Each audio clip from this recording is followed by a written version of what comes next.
Aký trh s nehnuteľnosťami nás čaká v roku 2024? Oplatí sa zainvestovať do vlastnej nehnuteľnosti alebo radšej počkať, kým ceny klesnú? A ak vôbec? Ako sú na tom úroky? Práve z pohľadu kupujúcich je vynikajúca doba na zaobstaranie si vlastného bývania.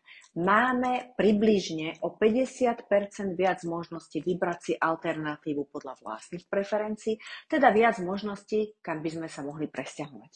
Rovnako máme ako kupujúci viac času sa nad vybranou nehnuteľnosťou zamyslieť, pouvažovať a prehodnotiť, keďže v rade za nami nestojí ďalších 5 záujemcov.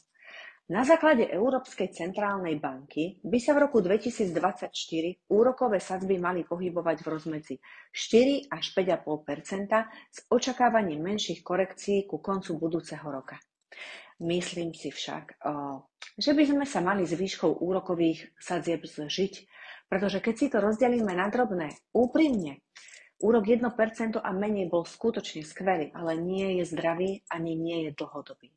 Z môjho pohľadu spravíme najlepšie, ak sa prispôsobíme súčasnej situácii a v prípade, ak sa rozhodujeme riešiť vlastné bývanie, tak rozhodnutie neodkladať, pretože budúci rok a rok po ňom môžeme mať už čo to z úveru zaplatené a rovnako si úver aj refinancovať.